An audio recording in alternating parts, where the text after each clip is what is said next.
Once upon a time, in a small, wealthy village, there was a young maid named Ella who worked for the Von Ashford family.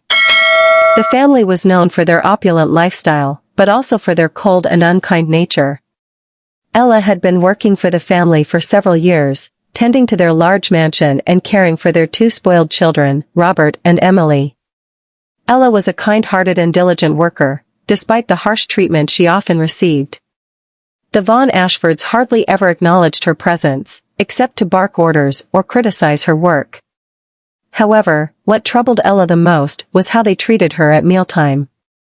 Every day, when it was time for the family to dine, the Von Ashfords would sit around a grand table, enjoying lavish meals prepared by their chef. Ella, on the other hand, was not permitted to eat with them. Instead, she was given a small bowl of food in the kitchen, away from their sight. At first, Ella didn't mind. She was used to being treated differently, and she was grateful for any food she received. But soon, she noticed something strange about her meals. The food she was given didn't look like anything the chef was preparing for the family. It was lumpy, unseasoned, and had a peculiar smell. One day, after the family had left the house for an evening event, Ella was cleaning the pantry when she found a large bag labeled dog food. Her heart sank as she realized the truth. She had been fed the same food that was meant for the family's dog, Luna, every day. Feeling humiliated and betrayed, Ella confronted the chef the next morning. He looked at her with pity, but offered no apology. "I was only following orders," he said quietly. "The lady of the house insisted it was good enough for you." Ella's eyes welled up with tears, but she quickly wiped them away. She knew that staying in this household meant enduring endless indignities, but she had no other place to go. With no family or home of her own, she felt trapped. Days turned into weeks, and the situation remained the same. Ella continued to work tirelessly, cleaning the mansion, cooking meals she was never allowed to taste, and eating the same unappetizing dog food. She grew weaker and thinner, but she never complained. The Von Ashfords noticed her frail appearance, but only saw it as a sign of laziness, berating her for not keeping up with the workload. One cold winter evening, as she was washing dishes, Ella felt a sharp pain in her chest. She clutched the counter for support, but her legs gave way, and she collapsed to the floor. The last thing she saw was Luna, the family dog, gently nuzzling her face as if to comfort her. When the Von Ashfords returned that night, they found Ella lifeless on the kitchen floor, a bowl of untouched dog food beside her. The family was shocked, but their shock quickly turned to indifference. After a brief discussion, they decided to quietly bury her in the garden, fearing the scandal that might arise if anyone found out how they had treated her. But as time went on, strange things began to happen in the Von Ashford mansion. The children's toys would go missing, only to be found later in odd places. The house would creak and groan at night, and sometimes, they would hear soft footsteps in the hallway, even when no one was there. One night, Lady Ashford awoke to find Luna growling softly at the foot of her bed. The dog's eyes were fixed on the door, which slowly creaked open. In the dim light, Lady Ashford could make out a faint, ghostly figure, Ella, standing silently with a bowl in her hands. Terrified, the family fled the mansion the next morning, leaving everything behind. The estate was sold, but no one ever stayed for long. The new owners would always leave after a few months, speaking of strange occurrences, and an overwhelming sense of sorrow that lingered in the house.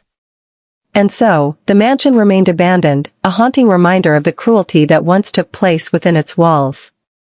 The villagers would often see a flickering light in the kitchen at night, and some claimed they could hear the faint sound of a young woman humming a sad tune as she worked, still waiting for the kindness she was never given in life.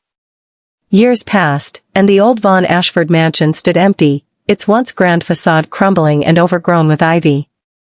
The villagers whispered tales of the ghostly maid, Ella, whose spirit was said to haunt the house, waiting for justice that never came. No one dared to go near it, save for the occasional curious traveler, who would always leave with a feeling of unease. One day, a wealthy businessman named Mr. Edmund Grayson came to the village. He was a man with no patience for superstition or ghost stories, and when he heard about the abandoned mansion, he saw an opportunity.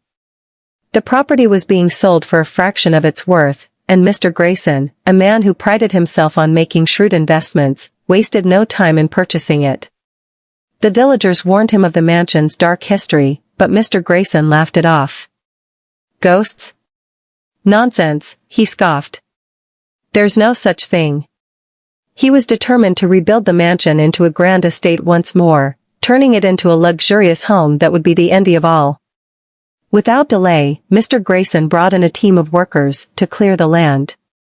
He ordered the old mansion to be demolished, insisting that every last trace of the past be erased.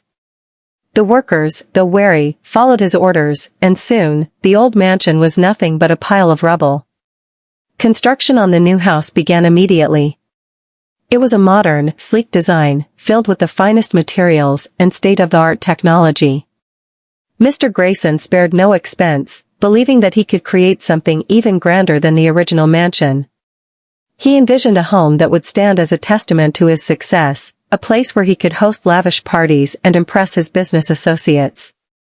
As the house neared completion, however, strange things began to happen.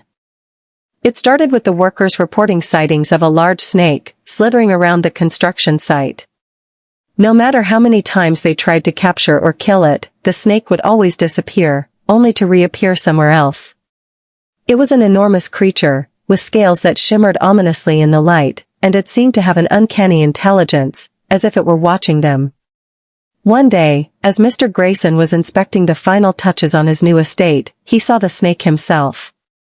It was coiled up on the grand staircase, its eyes fixed on him. Mr. Grayson felt a chill run down his spine, but he quickly shook it off, refusing to be intimidated by a mere animal. "Get rid of that thing," he shouted to the workers.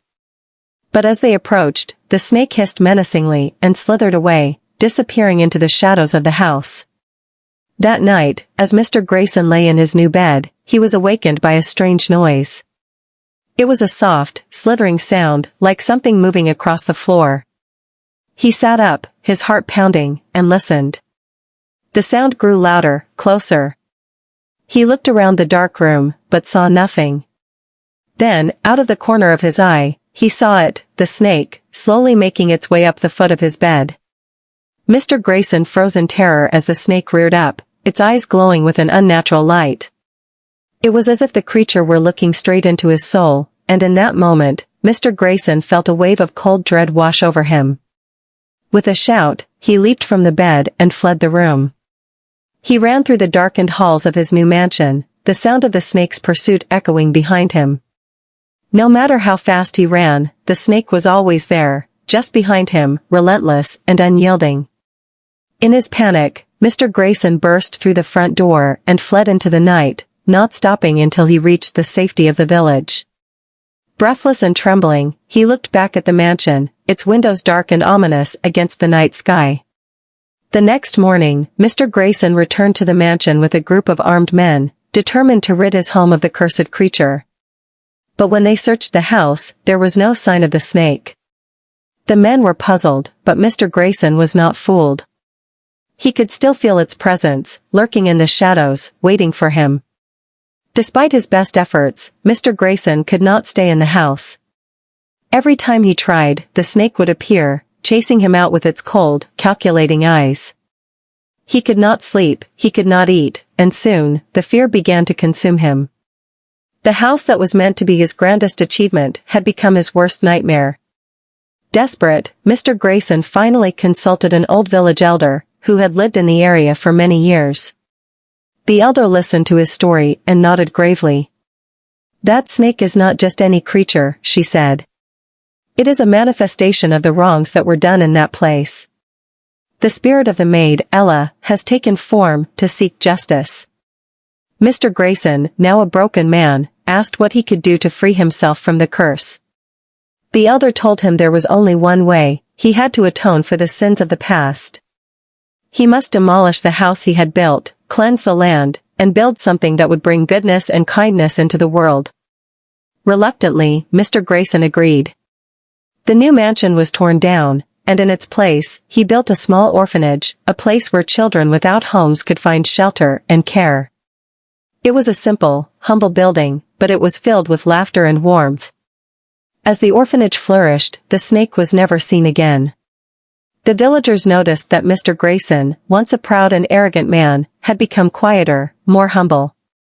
He spent much of his time at the orphanage, helping the children and ensuring they had everything they needed. The ghost of Ella was never seen again, and the land, once cursed by greed and cruelty, was now a place of hope and renewal. And though Mr. Grayson had lost his grand estate, he found a peace he had never known before, knowing that in some small way, he had helped to right a terrible wrong.